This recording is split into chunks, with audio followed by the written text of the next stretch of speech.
You don't feel like a failure because you are lazy. You feel like a failure because your brain is running a comparison algorithm it was never designed to handle. Right now, your mind is measuring you against millions of people you were never supposed to see, and the result of that calculation is shame. But here's the twist.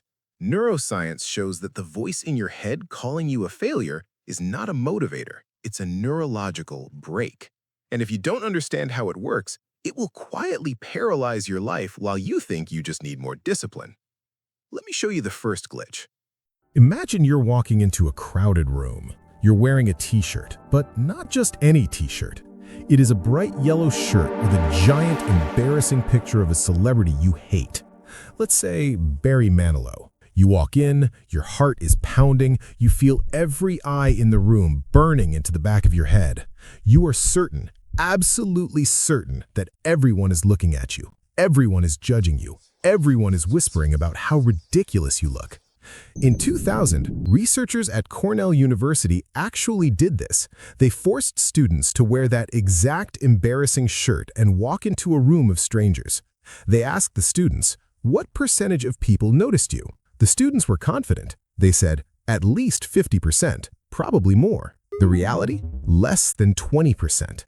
4 out of 5 people didn't even know you were there. They didn't see the shirt. They didn't see the embarrassment. They were too busy worrying about their own shirts. This is called the spotlight effect, and it is the first glitch in a mental operating system that is designed to keep you feeling small, inadequate, and perpetually behind in life.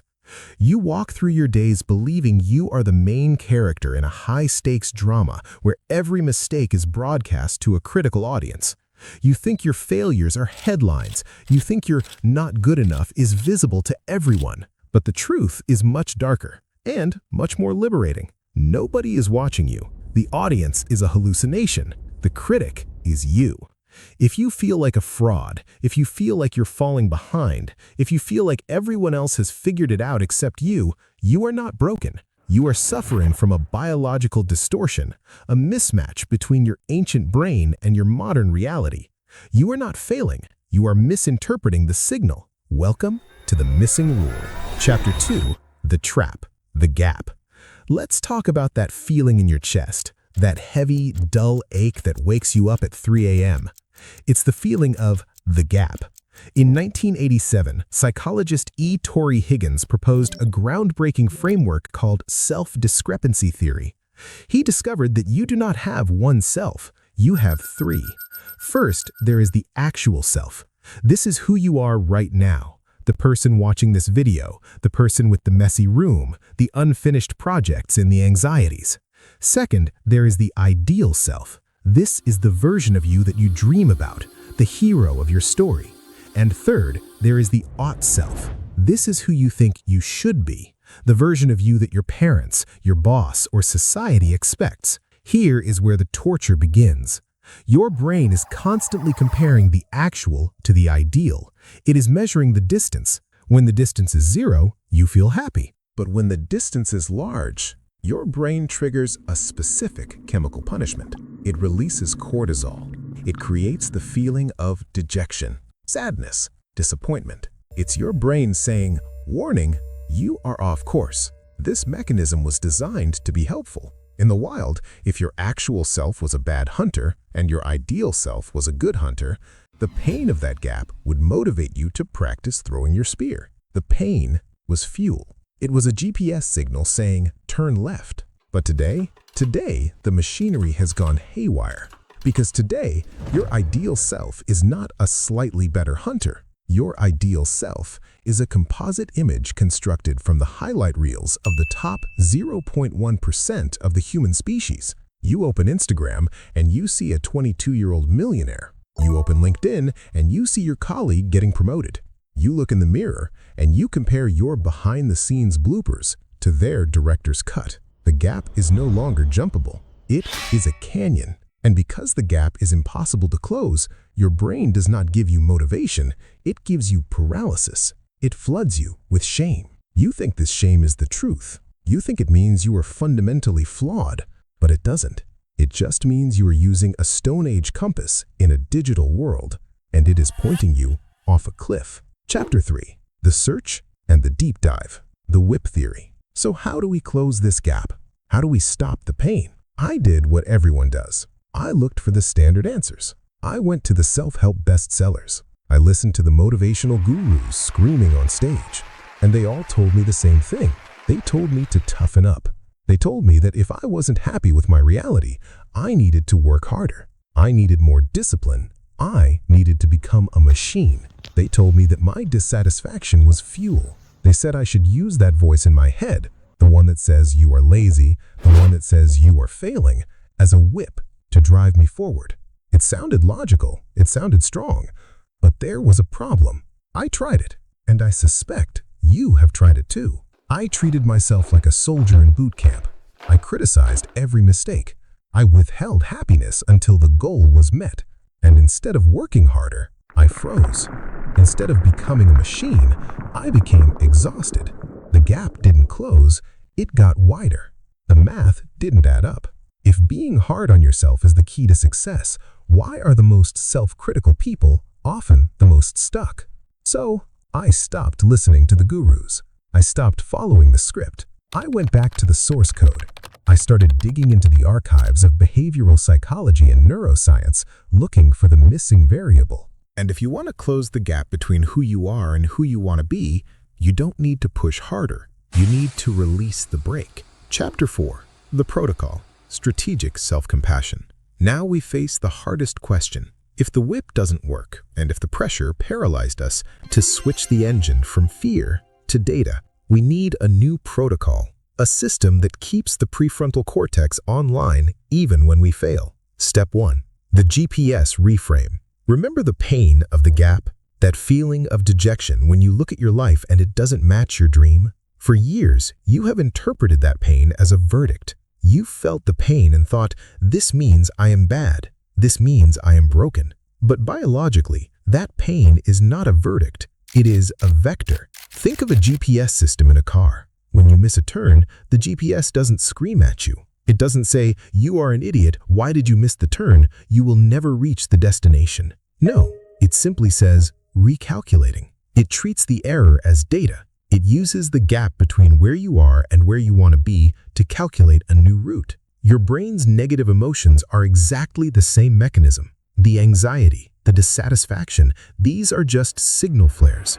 They are raw data telling you you are off course. Adjust left, adjust right. The moment you stop taking the pain personally, the moment you view it as neutral feedback, the paralysis ends. You stop wasting energy on shame and you start spending energy on correction. Step 2. The Solomon's Paradox Hack. This is a specific technique discovered by psychologist Igor Grossman at the Waterloo University. He found that humans are incredibly wise when solving other people's problems, but incredibly stupid when solving their own. We have clarity for others, but fog for ourselves. This is called Solomon's Paradox, named after the ancient king who gave brilliant advice but lived a chaotic personal life. The reason for this paradox is immersion. When you fail, you are drowning in your own cortisol.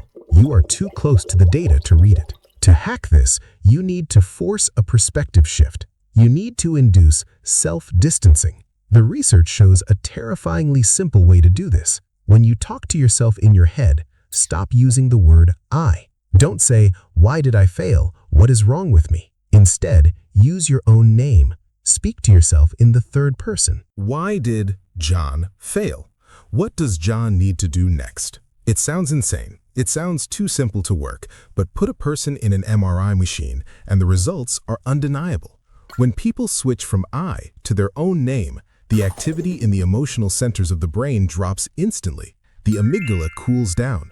The logic centers light up.